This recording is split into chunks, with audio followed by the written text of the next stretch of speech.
With me now is the first selectman of North Haven, Michael Freda. And Selectman Freda, good to see you here in the program. Well, it's a pleasure to be here, Dennis, and seeing your audience here, so I'm grateful to be here. Thank you. Well, congrats on re-election to a 9th term now. You're in your 9th term. 9th term. It seems hard to believe I completed 16 years, entering my 17th year now. And you know, a lot of Republicans lost in the municipal elections this past fall, but you won. What was your secret, do you think? Well, I'm not sure if I have a secret in terms of, I just try to do what I do. Every day I work hard on working across the party lines, trying to create positive outcomes for our citizens, not really determining, okay, who am I going to represent? I represent everybody in town, Republicans, Democrats, unaffiliates, and I think that for me, it's been an effective model for me. Why are Republicans having a tough time in this state? I wish I knew. I really don't know the full answer on that. All I can tell you is that in our associations, as a past president of Connecticut Conference of Municipalities, current president of COST, which is the Council of Small Towns, and two-time chairman of the Regional Council of Governments, we work together very well, Republicans and Democrats at a local level. There are 2 candidates for governor right now from your party, Aaron Stewart, Ryan Fazio, perhaps a third. Betsy McCoy may jump into the race in a couple of days. Yes. Do you believe that a Republican, one of those Republicans, can beat Governor Lamont in November? Well, Governor Lamont has a high favorability factor right now, but I think, I use myself as an example, anybody can get beat on any different election. And I think it's a matter of just working hard and trying to create positive outcomes, like I have said, for the residents. In this case, whether it's the state of Connecticut, the city and town of North Haven, the cities and towns all across. I think the blueprint is to do what's best for the people entirely, and stay focused and have an implacable mission on creating those outcomes. Do you think this state would be better if it were to be run by a Republican? Well, as a Republican, it would be nice to see a Republican. I'm not sure if it would be better. I think that what's going to happen now, this coming year in 2026, we're going to see both the platforms for both Governor Lamont, for whether it's Ryan Fazio or Aaron Stewart. I think it's going to come down to who can convince who that they're the right person for this job. Let's talk a little bit about what's new in North Haven. I know one of the things that you're working on right now are speed cameras. Everyone seems to want those. Why?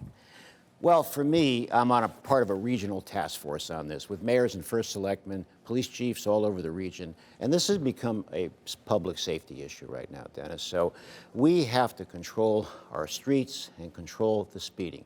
There's a lot of reckless driving. There are. 91 is like the Wild West. So what we're doing is we're taking some significant measures. We're going to be installing speed cameras in 2026 at various locations throughout the town of North Haven. Now, these speed cameras will be notified. There will be signage to say that there's camera zones. So if someone speeds through a zone where there's already designation that it is a speed camera zone, then if it was me, I deserve a ticket at that point. And then you get a ticket, and it'll be like a parking ticket. It doesn't go on your insurance, correct? That's right. Okay. Yes.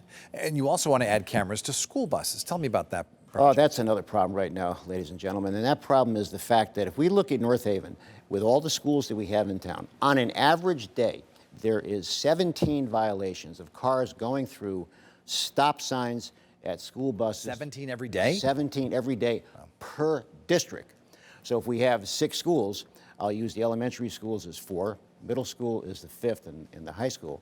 17 violations per school, and that's a public safety. I just want to make sure that I heard you correctly. So when school bus drivers put the big red stop sign out there, 17 people every day just going right by them?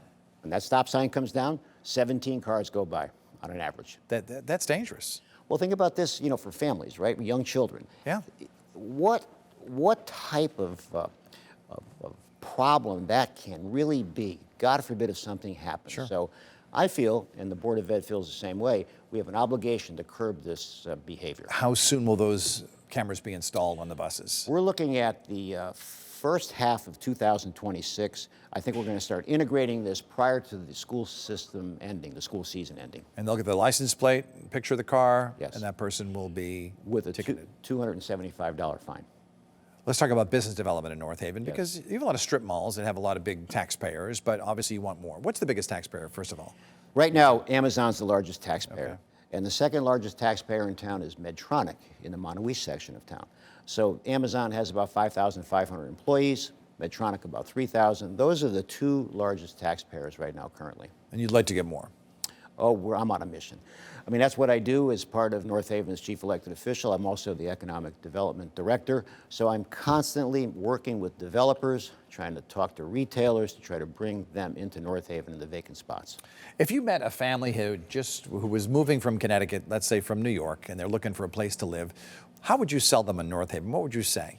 I would say that we have a vibrant business district in 3 different areas, but we've retained the small charm that North Haven has been proud of down through the years.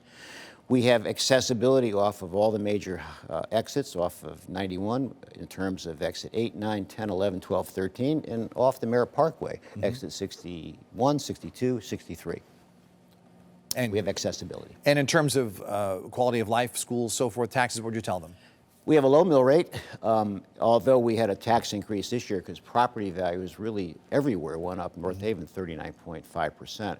So we have a lower mill rate, but we offer a lot of different services. As an example, one of the things people like, believe it or not, is leaf collection. We pick up loose leaves at the curbside at every house at least 2 or 3 times every fall. So the service model has stayed the same, and we pride ourselves on the service model.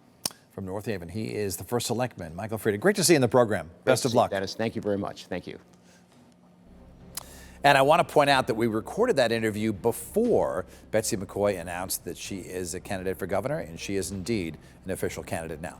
Looking to connect with us? Send me an email at thisweek@WTNH.com. You can also find me on X, formerly known as Twitter, Instagram, and Facebook. We welcome your posts and your comments and your interview ideas. This Week in Connecticut. We'll be right back.